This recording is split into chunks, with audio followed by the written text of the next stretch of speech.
तो मेरे भाइयों, श्रीमद् भागवत गीता के अध्याय 6 और मंत्र नंबर 10 देखिए। योगी युज्जीत सततमात्मानं रहस्य स्थिता एकाकी अच्युतात्मा निराशीर परिग्रह। इसमें पहला ही शब्द योगी आया है, लेकिन आप लोग यूपी वाला योगी मत समझना, ये श्रीमद् भागवत गीता वाला योगी है और यूपी वाला योगी नहीं है, ढोंगी है। दोनों में फर्क है। योगी युज्जीत सततमात्मानं रहस्य स्थिता, ईश्वर की जब पूजा करो तो योगी बन जाओ। योगी योगी युज्जीत सततमात्मानं रहस्य स्थिता, ईश्वर की जब पूजा करो तो पूरे शरीर का योग करो। पूरे शरीर का योग सिर्फ नमाज में होता है। देख लीजिए आप करके। हिंदू धर्म में क्या होता है? मूर्ति के सामने खड़े हुए ओम नमः शिवाय, सिर्फ गर्दन का योग हो रहा है बस, पूरे शरीर का नहीं। पूरे शरीर का योग अगर देखना है तो आओ नमाज में। देखिए ये हाथ हिल रहे हैं, अल्लाह अकबर, ये हाथों की एक्सरसाइज, पॉजिटिव रेजेस दौड़ रहे हैं। फिर आपकी गर्दन सजदे की जगह पर, सर्वाइकल का सबसे बेहतर इलाज। लेकिन ऐसा ना, ऐसे करेंगे आप नमाज पढ़ना, घड़ी देखेंगे, इमाम साहब सूरह बकरा पढ़ना शुरू कर दिए, आप घड़ी देखें कितनी लंबी सूरत पढ़ रहा है, तब नहीं। आप ऐसा अल्लाह अकबर। अब देखिए आप नीचे सजदे की जगह पर आप रहिए, 1 मिनट खड़े रहिए। ये गर्दन की एक्सरसाइज, सर्वाइकल का बेहतरीन इलाज। आर्थो स्पेशलिस्ट से पूछिए जो हड्डी के डॉक्टर हैं, ये इलाज। अल्लाह अकबर कहकर रुकू में जाइए, हड्डी, रीढ़ की हड्डी इतनी सीधी कर लो कमर कि पानी का भरा हुआ प्याला या बर्तन आपकी पीठ पर रखा जाए तो गिरे नहीं। इस तरह रुकू होना चाहिए, पीठ बिल्कुल ऐसी सीधी। ये रीढ़ की हड्डी की एक्सरसाइज, कमर की एक्सरसाइज। फिर सजदे में जब जाइए तो ब्लड सर्कुलेशन आपके दिमाग तक, ब्रेन हेमरेज नहीं होगा उस आदमी को जो 5 वक्त की नमाज पढ़ता है। क्यों? क्योंकि 5 वक्त इंसान जब सजदा करेगा तो सजदा एक ऐसी है, आप खड़े हैं, सर्कुलेशन ब्लड का दिमाग तक नहीं जा पा रहा है, या जो स्पीड आपके दिमाग को खून की चाहिए, खून की जो रगें हैं दिमाग की, वहां जो खून पहुंचना चाहिए जितना, हालत स्टैंडिंग में खड़े होने की हालत में नहीं पहुंच रहा। जब आप सजदा कर रहे हैं तो ब्लड का सर्कुलेशन आपकी दिमाग की नसों तक पहुंच रहा है। ये ब्रेन हेमरेज से आपको बचाता है और आपके दिमाग और भूल चूक की बीमारी से आपको दूर रखता है। ये पूरे शरीर का एक्सरसाइज सिर्फ नमाज के अंदर। योगी युज्जीत सततमात्मानं, है अर्जुन, जब ईश्वर की पूजा करो तो पूरे शरीर का योग कर लो, पूरे शरीर की एक्सरसाइज कर लो। सततमात्मानं, और इसको हमेशा पकड़े रहो, कभी मत छोड़ो। रहस्य स्थिता, अगर एक भी टाइम छोड़ दिया तो तुम स्थित न रहोगे, कायम न रहोगे, धर्म पर जमे नहीं रहोगे। मंतर कसलात मुतअम्मिदन फकद कफर, अगर कसदत जान बूझ कर नमाज छोड़ी जिसने, उसने कुफ्र किया। एकाकी, हाय अर्जुन, जब ईश्वर की पूजा के लिए खड़े हो तो एक ईश्वर के सामने खड़े हो जाओ, एकाकी, एक अल्लाह के सामने खड़े हो जाओ। यच्चतात्मा, और अपनी आत्मा को उसी की तरफ लगा दो, पूरा दिमाग उसी की तरफ लगा दो। देखिए अल्लाह अकबर, पूरा दिमाग वही लगना चाहिए, ऐसे ऐसे नहीं। यच्चतात्मा, अपनी आत्मा को उसी की तरफ लगा दो। यच्चतात्मा, निराशीर, सबसे निराश हो जाओ, सबसे नाउम्मीद हो जाओ, लेकिन ऊपर वाले से निराश मत होना, क्योंकि उसी के सामने खड़े हो, वो तुम्हें सब कुछ देगा। परिग्रह, वही तुम्हें देगा, वही तुम्हारी झोली भरने वाला है। सबसे निराश हो जाना, लेकिन उससे नहीं। हृदय नमः। जब खड़े हो तो अपने हृदय सीने पे हाथ रख लेना। हिंदू भाई यूं रख लेते हैं, आपने देखा होगा ना, हृदय ये सीने पे हाथ रखते हैं। ओम भूर्भुवः स्वः सीने पे, हम लोग भी सीने पे रखते हैं। बहुत से लोग नमाज पढ़ते हैं तो नीचे भी रखते हैं, अपना अपना है, कर रहे हैं। ये दौर नहीं है किसी के खिलाफ बोलने का। इस वक्त हमें और आपको सबको एक प्लेटफार्म पे आने की ज़रूरत है। ये मौका नहीं है मसलकों के झगड़े में उलझने का। बहुत लड़ चुके हैं हम और आप। अब अल्लाह के वास्ते एक प्लेटफार्म पे आ जाइए। अपने आपसी झगड़े छोड़कर, यूपी में फार्मूला इस्तेमाल किया जा रहा है, मुसलमानों को आपस में लड़ाया जाए। अल्लाह करे कि यूपी वालों को बंगाल वालों की तरह अकल आ जाए। अल्लाह करे कि यूपी वालों को बंगाल वालों से इबरत मिल जाए और बंगालियों से कुछ सीख कर एक प्लेटफार्म पे आ जाएं। अगर वहाँ एक हो गए तो इंशाअल्लाह सेकुलर पार्टी आ सकती है। और अगर हम बट गए तो मैंने कभी कहा था कि तुम तो राजा नहीं बन सकते हो, मुसलमानों तुम तो राजा नहीं बन सकते हो, लेकिन हकीकत ये भी है कि तुम्हारे बिना कोई दूसरा भी राजा नहीं बन सकता है। अगर तुम अपनी ताकत को पहचान लो तो वहाँ बांटने की कोशिश की जा रही है, बंटवारा किया जा रहा है, मसलकों पे भी बांटने की कोशिश की जा रही है। अल्लाह ताला हम तमाम मुसलमान भाइयों को एक प्लेटफार्म पर कायम फरमा दे। इस वक्त इस दुआ की ज़रूरत है। तो कोई ऊपर बांधता है, कोई नीचे बांधता है, लेकिन हृदय, कृष्ण जी क्या कहते हैं, सीने पे हाथ रख लो, नमा, सर सजदे की जगह पे झुका लो, नमा, सर नीचे झुका लो, हृदय नमा। और उसके बाद क्या पढ़ो, महिदेवस्य सवितु परिष्टुति वसुर्दयमाना नए सुपथराय आसमान। मंत्र भी देखिए, अपने हाथों को सीने पे रख लो, हिंदू ऐसे रखता है, हम लोग ऐसे रख लेते हैं। नमा, अपनी आंखों को सजदे की जगह पर नीचे झुका लो। उसके बाद ये मंत्र पढ़ो, मही देवस्य, मही महान है, देवस्य हमारा देवता, महान है हमारा वो देवता, सवितु जिसके लिए सारी की सारी, सवितु सब, परिष्टुति प्रशंसा है, तारीफ है, महान है हमारा वो देवता जिसके लिए सारी की सारी तारीफ है। हम लोग क्या पढ़ते हैं, अल्हम्दुलिल्लाहि रब्बिल आलमीन, तमाम तारीफें उस अल्लाह के लिए जो दोनों जहान का पालने वाला है। देख रहे हैं आप, मंत्र को देखिए और कुरान की आयत देखिए, दिल से ये शेर निकलता है, कौन कहता है हम तुम में जुदाई होगी, कौन कहता है हम तुम में जुदाई होगी, ये हवाई तो किसी दुश्मन ने उड़ाई होगी।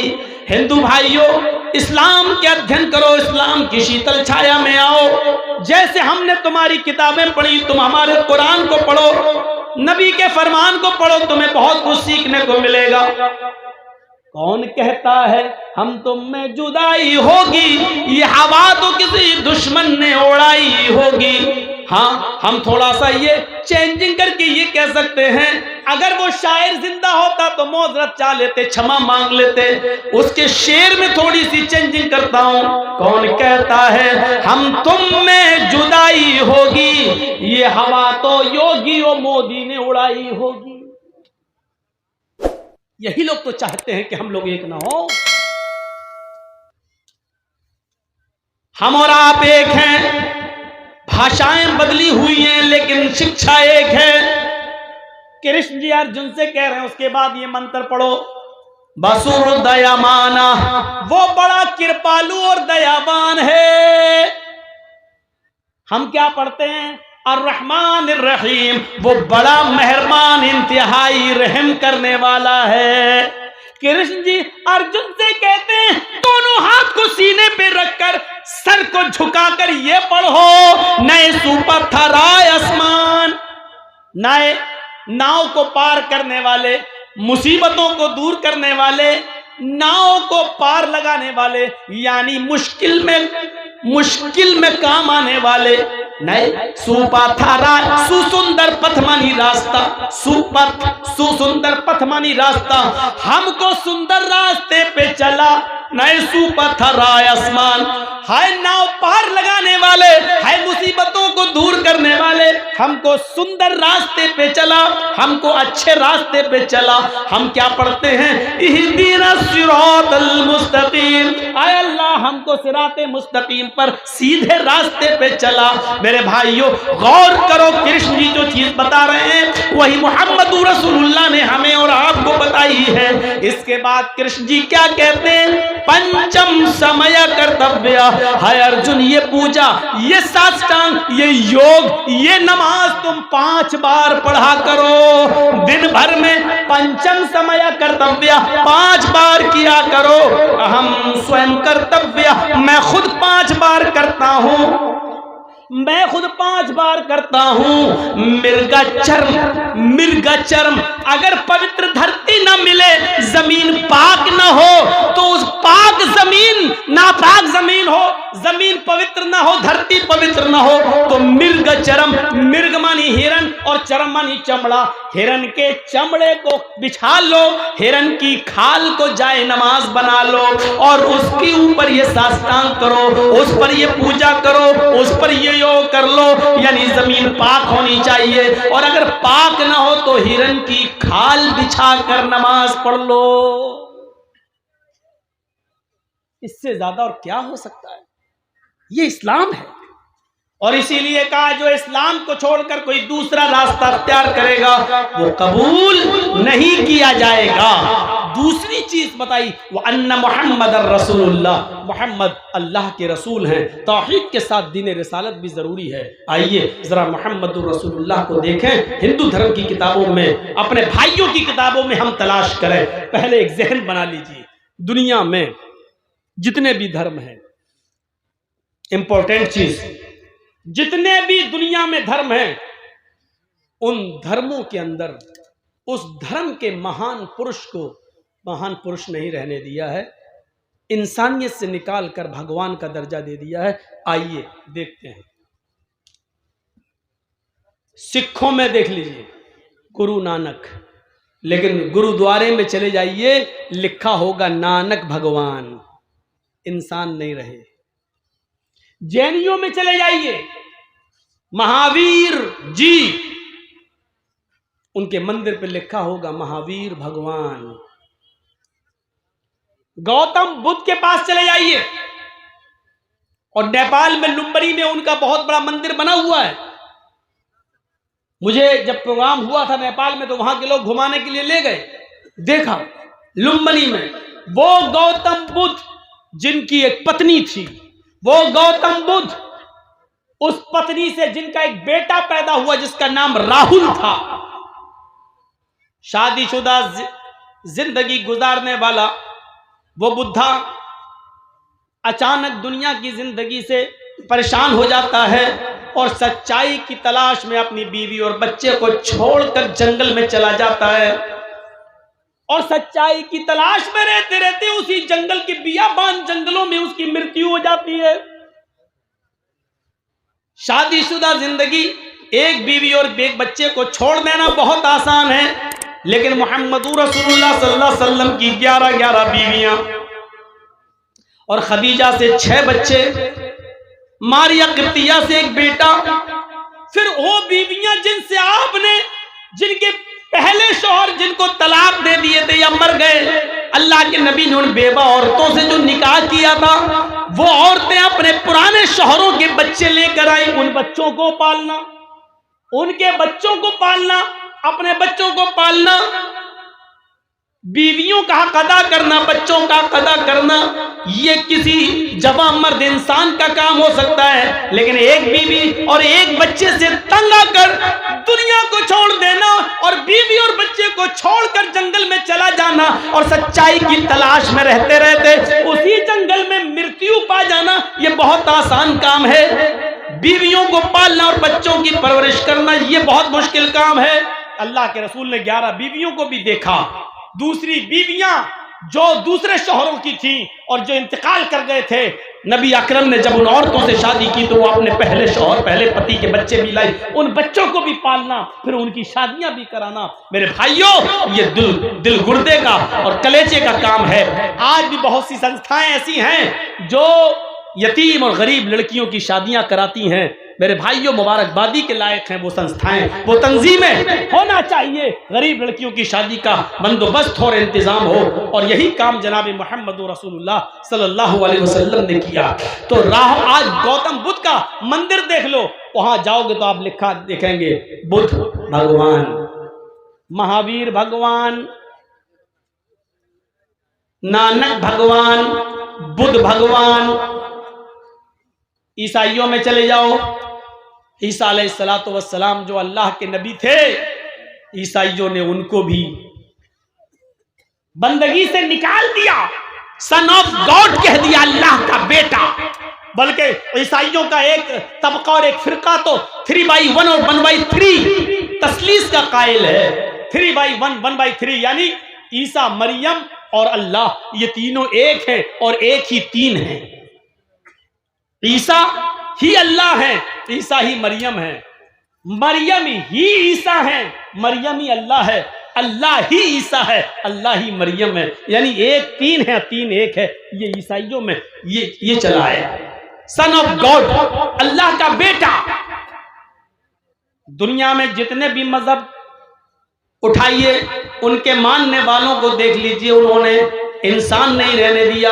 हिंदू भाइयों में चले जाओ, उन्होंने राम को भगवान का दर्जा दे दिया और कृष्ण जी को भी भगवान का दर्जा दे दिया। आप 2 रामायण खरीद के ले आए और पढ़े, वाल्मीकि रामायण भी लाए और रामचरितमानस भी ले आए। रामचरितमानस जो तुलसीदास जी ने लिखी है वो अभी जदीद नई है, वो नई है, तुलसीदास जी वाली वो नई, उसमें भगवान का दर्जा दे दिया राम को। और वाल्मीकि जी की रामायण में वाल्मीकि जी ने राम को भगवान माना ही नहीं है, राम को इंसान माना। आज भी दोनों रामायणें मौजूद हैं। वाल्मीकि जी राम को एक काल्पनिक मनुष्य इंसान मानते हैं और तुलसीदास जी ने उनको भगवान का दर्जा दे दिया है। मेरे भाइयों, अब आप पढ़िए, वाल्मीकि जी की रामायण में साफ तौर पर लिखा है, जब राम की पत्नी सीता का हरण हुआ और रावण लेकर जब गया, हनुमान और लक्ष्मण जब श्रीलंका से रावण के चंगुल से जब सीता जी को छुड़ा के लाए, तो सीता जी रामचंद्र जी के पास जाती हैं और उनका आशीर्वाद लेने के लिए उनके पैर छूने लगती हैं, उनके पैरों पे गिर जाती हैं। तो रामचंद्र जी ने अपनी पत्नी सीता को पैर नहीं छूने दिए, बल्कि उनके दोनों कांधे पकड़कर उनको उठा दिया, खड़ा कर दिया। कहा, ये क्या कर रही हो? कहा, आपको प्रणाम कर रही हूं, आपको नमस्कार कर रही हूं, आपके पैर छू रही हूं। तो रामचंद्र जी ने जो जुमले कहे, जो शब्द कहे, वो वाल्मीकि रामायण में है, राम रामाय नमः, राम रामाय सत्यम अस्ति। सीता तू मेरे पैर मत छू, मैं तो तेरा राम हूं। सीता तू मेरे पैर मत छू, मैं तो तेरा राम हूं। राम रामाय नमः, एक राम तेरे राम का भी है, एक राम तेरे राम का भी है। राम रामाय नमः, सीता तू उसके सामने सर झुका जो तेरे राम का राम है। यानी एक अल्लाह के सामने सर झुका। राम रामाय सत्यम अस्ति, इसलिए कि राम का ही राम सच्चा है। राम रामाय नमः, इसलिए कि राम का ही राम सच्चा है। ये सीता जी को रामचंद्र जी ने कहा, जो वाल्मीकि रामायण में आज भी मौजूद है। रामचंद्र जी ने अपने पैर नहीं छूने दिए।